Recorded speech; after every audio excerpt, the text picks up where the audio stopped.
Welcome to So-and-So, brought to you by Bernina, Made to Create. I'm Meg Goodman, and you're about to enjoy a casual conversation with a special member of the sewist community. A conversation about how they got started, what inspires them, what excites them, and their connection to this community. Our guest today is Gabriel, an eco-friendly fashion designer and model and sewing instructor based in Houston, Texas and New York City, who also just happens to be the current Miss Universe title holder. Born in Houston, Texas, she became the first Miss Universe of Filipino descent. As the first Filipino American to win Miss Universe and Miss USA, much of her platform is about embracing her culture. She's a voice for Asian Americans, opening the door for more diversity and representation in society. She attended the University of North Texas, where she earned her degree in fashion design and fibers. Arbany is the lead sewing instructor at Magpies and Peacocks, a Houston-based nonprofit design house that's dedicated to using fashion as a force for good through sustainability and community impact. She combines her talent for design with caring for the environment in her own sustainable clothing line called Arbany Nola. Arbany, welcome to So-and-So. Well, thank you so much for having me. I'm excited to be here. We are thrilled that you were able to join us, and there's a lot for you to share with our people sitting and listening with us today. So I'm just going to jump right in. You are a sewist. How did you learn to sew? Well, I started at the age of about 14 or 15. I grew up in my house where I would see my mom sewing just little pieces. She would tailor the hem on pants, or we loved to go thrift store shopping. That's where a lot of my clothes came from as a child. And I would always see my mom take pieces, and if they didn't fit right, she would still buy them, take them home, and then tailor it for me, my brother, or my father. One of my favorite projects I remember her doing was a big purple gown with puffy sleeves. And I mean, I was probably 6 or 7 years old at the time, but she cut this gown that definitely didn't fit me, and she tailored it and took everything in for me to wear it. And I was a Southern belle for Halloween, and I just loved that. That's one of my favorite childhood memories. But that's where I really saw how you could really take something, use the sewing machine, and make it your own. So by the time I was 15, I was like, you know what, I want to try making my own dress. So I went to Joann's. We got a pattern. I picked out the fabric. I still remember it. It's a red fabric with white polka dot hearts on it. And I made my first dress with it was a strapless sweetheart neckline and a full circle skirt. And I just thought, this is the coolest thing ever. I loved this whole process. And from there, I was just hooked. I wanted to start learning to make all these different designs that I was coming up with in my head. Do you still have that dress? I still have that dress. Well, my mom does. Let's say that. It's in her closet somewhere at home. That's pretty special. Yes. That is. Now, the community of sewists, you have really immersed yourself in several opportunities to reach out through sewing. Why is this community important to you, and how do they lift you up and support you?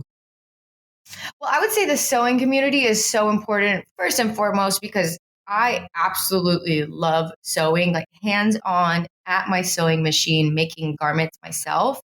And when I get together with other people that are sewing, whether that was at Magpies and Peacocks, the design house you were talking about, or even my friends, we always learn something new. I mean, I've been sewing for so long now, and there's still so much to learn. A new technique, or it's so funny, for example, making a spaghetti strap. There's 5 different ways to do it. And I was doing it the long way, the hard way for so long until I found this tool. I forget the name of it, but it's like a pipe tool. And then it makes this spaghetti strap so fast. And I never would have discovered it if my friend or being connected in the sewing community, that technique would have never been introduced to me. So I love learning new techniques, ways to make things easier. And it's always so fun when you discover something new from a friend. It's nice that you've got that connection through everything that you're involved in now. It seems like they're always there for you at any point in your life and with what you're doing. Yes.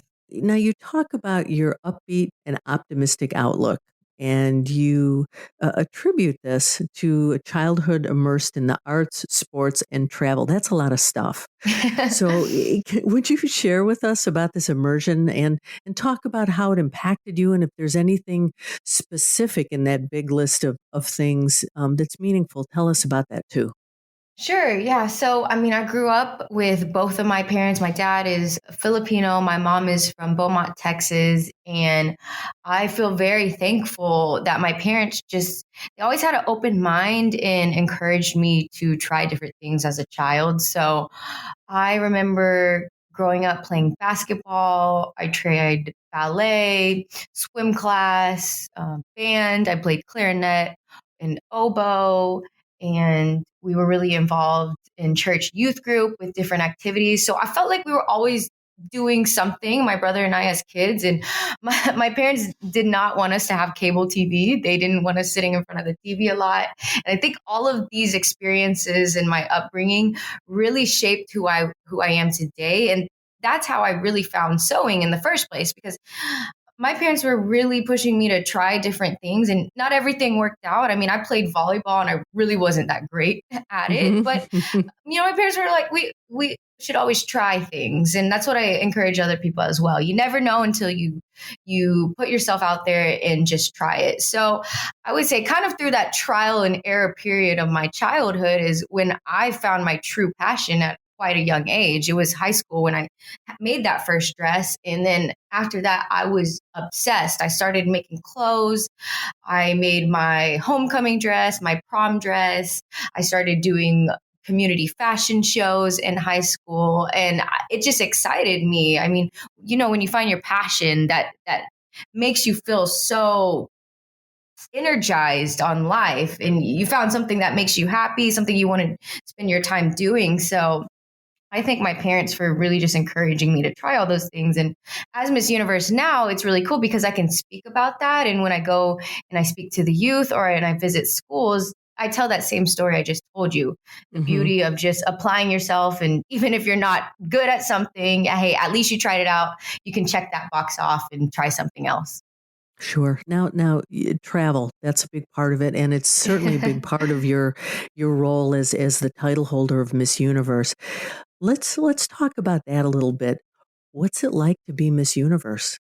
Let me tell you, this is definitely the best year of my life. I mean, I am just so thankful. It is a year-long reign, and every day something is different. I would say being Miss Universe, it's quite an honor. Definitely really busy. I live here in the Miss Universe apartment that has been the same one for years. It's here in New York City. So I get to live here for a year, and I Mhm. work with the team. There's a management team, talent manager, CEO, president, and um, PR team, social media team, and all of us have this common goal of, representing the organization, and the core message is women empowerment. Mhm. And so for me, my schedule changes, but I get to partner with different organizations here in New York, and when I travel in other countries.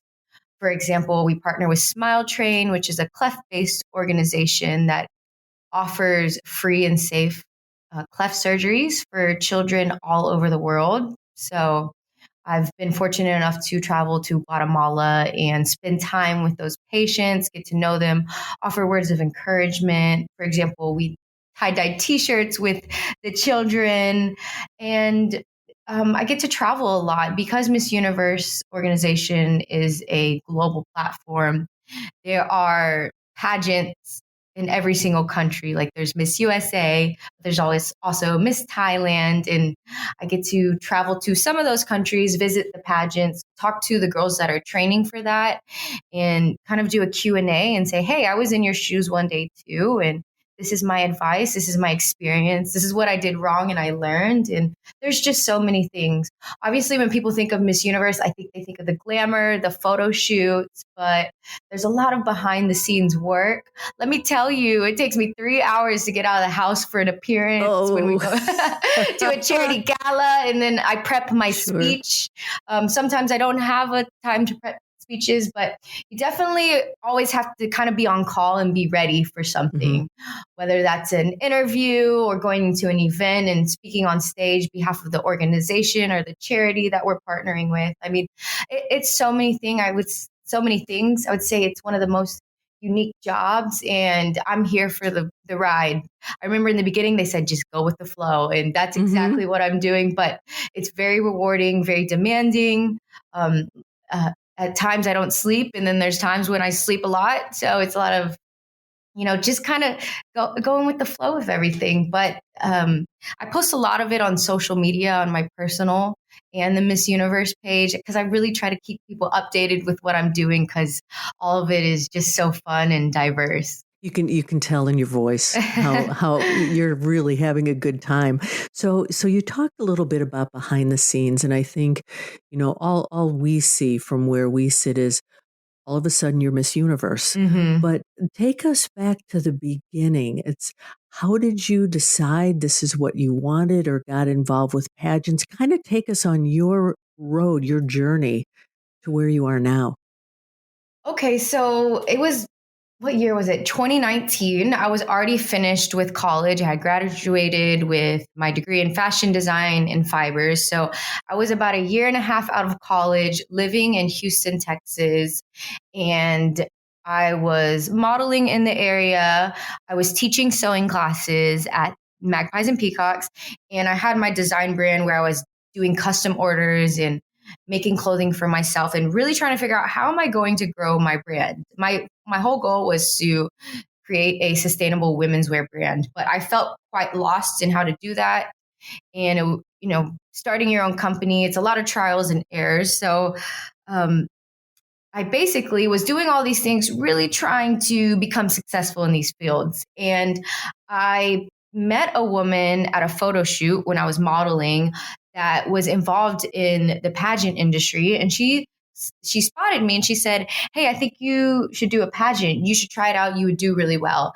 And in my mind, I was like, there's no way. I'm so busy with, trying to build my brand, trying to figure this out. I don't want to start a new venture. And honestly, I know nothing about pageants and I'm not interested. So I would say I was blocked off from it. And the same woman, I would start seeing her around at my different modeling jobs because she was a hairstylist. And about a year in, she would always bring up me doing a pageant and suggesting it. And, she started getting a little more aggressive, like, you got to do it. You got to do it. Finally, COVID hit. I would say my time freed up a little bit. And I finally said, you know what? I think I should try doing a pageant. I think you should always give something in life a try once. And I started looking at what Miss Universe is really all about. And these women that held the title, they were great speakers. They were beautiful. They did the modeling thing that I was already doing, but on a large platform. But they also advocated for something that was special to them. So I thought, hey, I'm already advocating for sustainability in fashion. I'm modeling. I want to improve my communication skills. This could actually be really good. So fast forward to COVID, that's when I did my first pageant. I did a local small one outside of Houston called Miss Kima.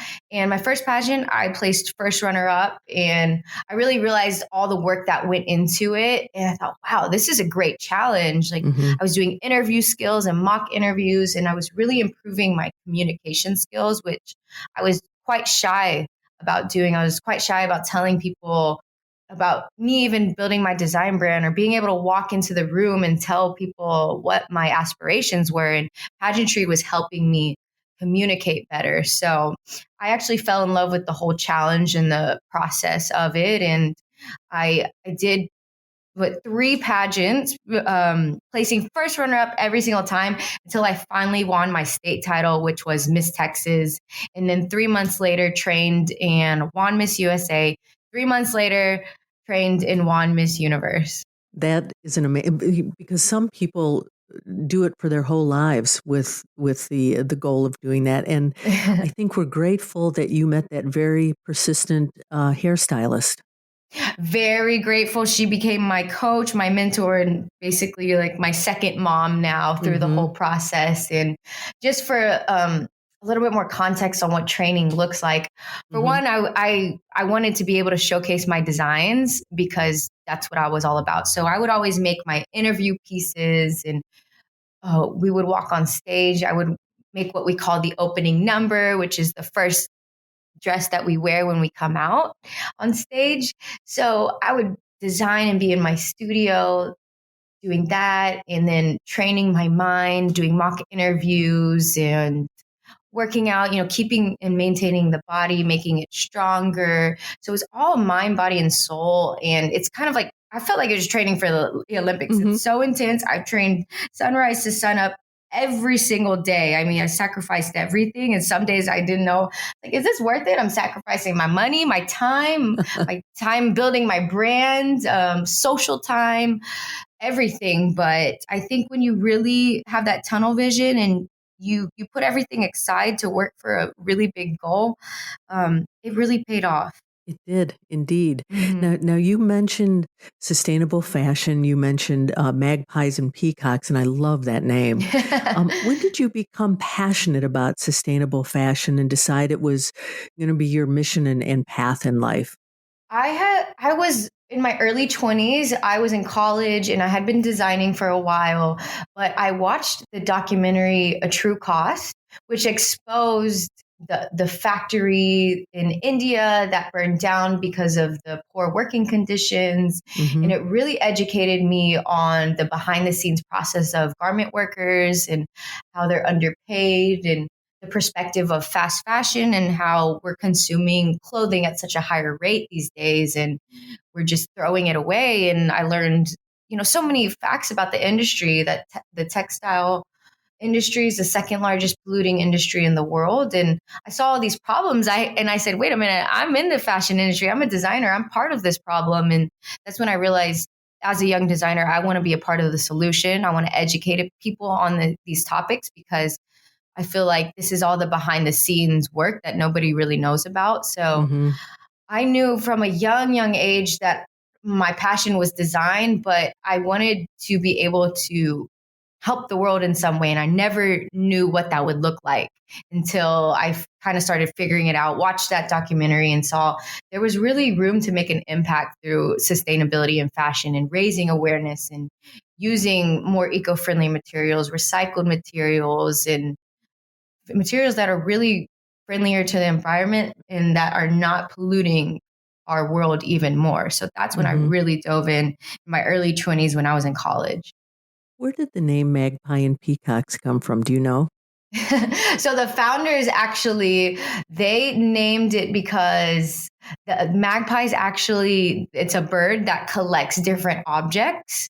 They find different objects and then they make a nest from it. And they saw that kind of as an analogy of sustainability in the whole recycled world of fashion, where we collect different objects or clothing pieces or garments, and we take it into our home and kind of make it our own, like we make our own garment from different objects we find. And then the peacock is just known as a beautiful, fabulous bird. So they saw the peacock as fashion and looking really beautiful and making clothing look good in a way. That's perfect. Now, let's talk a little bit about ethical practices in the fashion industry, which you are a big supporter of and a big advocate for. In fact, the cape that you wore for the Miss Universe competition followed in these practices. So I want you to talk to us about why this is important. What are ethical practices? And then there's another part to that, but why don't we start there?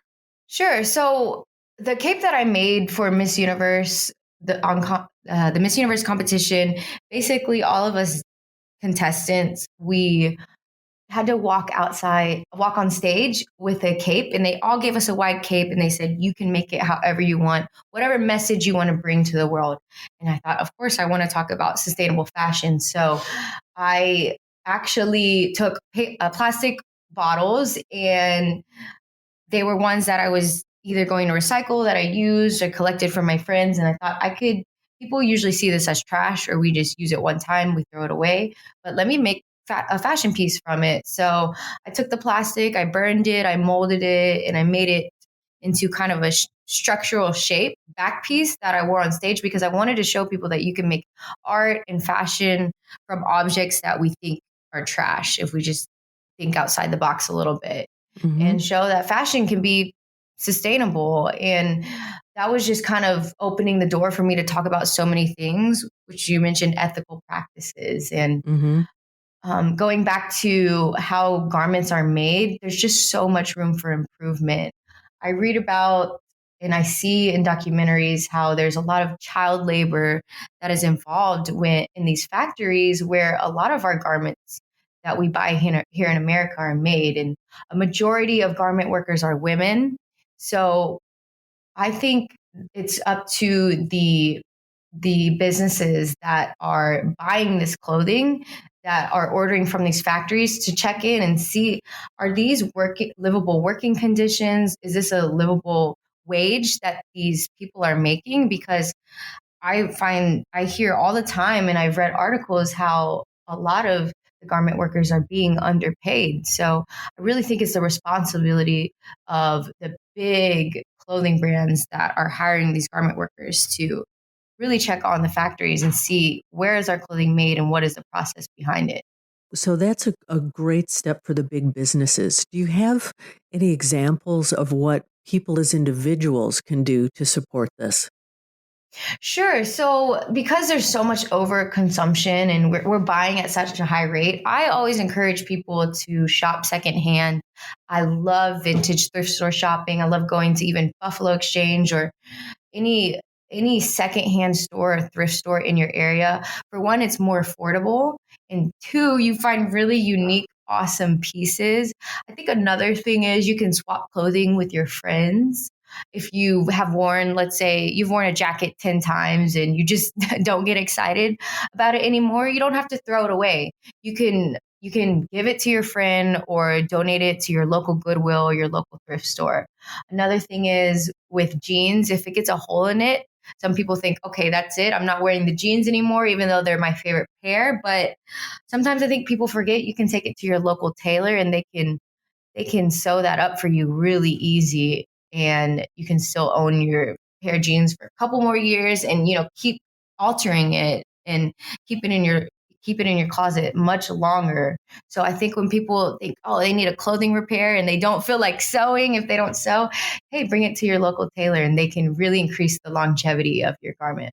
So for people who don't like to sew or can't sew, there's still many ways that they can support this without having to touch a sewing machine. Yes, because even me, I tell my friends, they want me to sew all their garments. I'm like, I'm sorry, I don't have time, but you could go to your local tailor. They're everywhere. Now, I want to talk about the MAKR program. It's MAKR. Yes. And you're part of this because you're passionate about teaching abused women and those who have been trafficked about sewing as a life skill. Tell us about this program and how you got involved with it. Yes, so that's at Magpies and Peacocks, which I was working at that nonprofit design house for 2 years when I still lived in Houston before Miss Universe. And there's a really special sewing program where we would work with women that have survived from domestic violence or human trafficking or just traumatic experiences in the Houston area. And we offered a whole sewing program to where we teach the women from day one with no sewing experience how to sew a couple of different projects. And I would teach that. And every week we'd have a new project. And from day one, I would build them up and they would basically graduate from this program once they completed it. And from there, they would have learned how to sew. And these are women that already had an interest in sewing, but never had the resources or a machine to be able to learn. So it was basically teaching them life skills that they then could go out and find a job within the industry. Or if they really loved it and loved Magpies and Peacocks, we would hire them on to our design house because we create collections as well that we sell. So I've learned not only that when you educate somebody, it empowers them. But the whole community aspect of us meeting weekly and getting together with the women and encouraging them to move forward in life and say, hey, there's other options as well. It was such a rewarding experience for everybody involved. Do you have any stories about some of the women who went through the program that you can share with us about how it really changed their lives? Yes, I would say the last woman that I mentored right before I went off to compete for Miss Universe, she came in and actually we did a one-on-one, and she came in from previously being sex trafficked, and I was teaching her how to sew because she's always wanted to learn.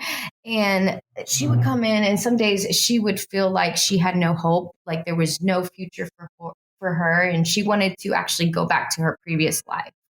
And half of the time we wouldn't end up sewing, and I would just talk to her and tell her, hey, don't, you got to rewire your mindset, and I'm here to support you in any way possible. But you're actually a very intelligent woman, and there's other opportunities in life, and you don't have to go back to your previous life. That's not the only way for you to become successful. And whatever you've been told in the past, I'm here to tell you that that's wrong. You're beautiful, you're strong, you've already come so far and been through so much. So I was always being her cheerleader, because I've learned, we can't get through life alone, no matter what it is. We all have weak days or want to revert back to maybe old habits, but that's when we need a friend or a coach or a mentor, or that support system to push us forward. So that's what I was doing for this woman, and we still keep in touch. She actually ended up helping me with my cape for Miss Universe. I would have her come in. I say, hey, help me. And she learned how to sew. And she's not sewing at Magpies and Peacocks, but she actually ended up working in the school system in Houston. So I'm very happy to say she never reverted back to her old lifestyle, but it really took a community of people and her being involved in other in Magpies and Peacocks and other organizations to help lift her out of her previous life. Now let's talk about another part of your platform, which is being a voice for Asian Americans. And you've said it's important to you to open the door for more diversity and representation in society. Mm-hmm. How do you go about doing this, and what effect have you seen it have? Yes, something I'm very, very vocal about is being the first Filipina-American to win Miss Texas, Miss USA, and Miss Universe. And one thing I love to do actually is I look back on traditional Filipino wear, and I will wear and design actually traditional Filipina sleeves that we call the turno. And that's one way that I can use my platform to share my culture with people. And when I meet young girls, I tell them, the more you embrace your culture, the more it will open up unique opportunities for you. Because I remember when I was a child, I wasn't proudly shouting out my culture that I was Filipina, because I didn't really understand that being different was actually really cool. When you're younger, you just want to fit in. So I just tell people, you should embrace your roots. I talk about even the food that the Filipinos have. And I'm just always trying to share my culture as Miss Universe and tell people, let's do the same, because the more we diversify the world around us, it just enriches everybody. So these young women can see themselves in you and see what's possible. Exactly. Yes. If they haven't seen a Asian woman in the career field that they want to be in, I encourage them to never let that stop them, that they should be the first. Don't be scared of that. So one of your favorite quotes is, if not now, when? Yes. What does this mean to you? Why is that important to you? I think it's a question we can all ask ourselves, whether that's something you've always been wanting to do, maybe take a little bit of time off and take the dream vacation you've always wanted, or maybe ask for a raise at your job or start a new job or career path that you've been scared to try. And I think we all have these ideas of things we want to do in life, but sometimes it's never the right time. It's things we put off, or we'll do it tomorrow, or we'll do it when this other project gets done. But I think if we ask ourselves, if not now, then when? And, now is the time to do it and not put it off. We should just always act with that sense of that kind of urgency, like I got to do it now. Tomorrow isn't promised. So I think it's something I always ask myself to remind myself and put things in perspective for me. Arbany, what inspires you? Wow, so many things. Definitely my travels as Miss Universe and being able to immerse myself in different cultures and meet people that have overcome so many things in life and their strength and their confidence that they've gained. I love to spend time in nature when I can, when I walk outside, even here in Central Park. The flowers or the trees, the textures inspire me for designs.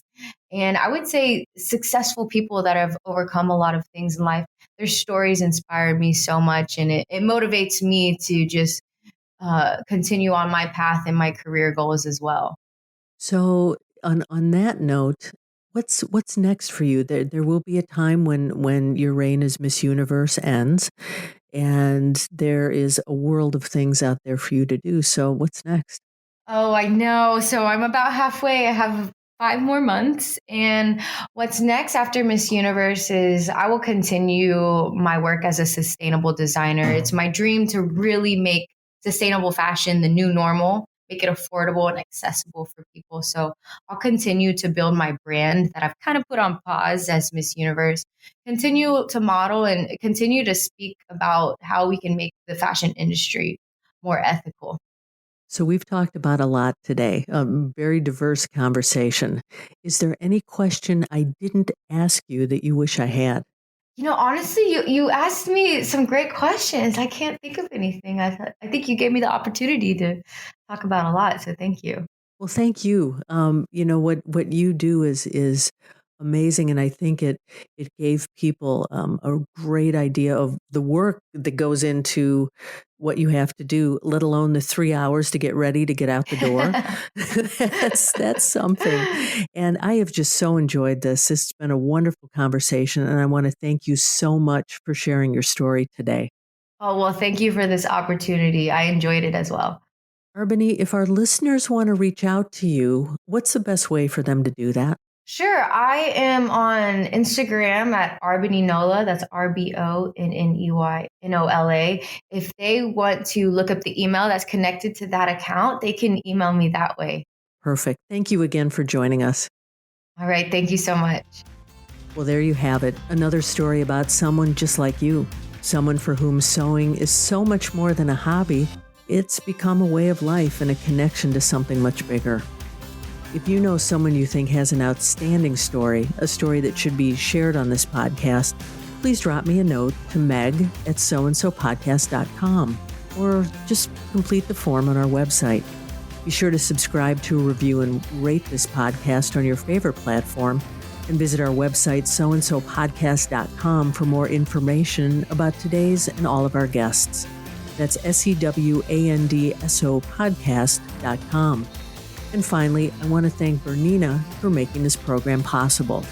I'm Meg Goodman, and I look forward to you joining us next time on So and So.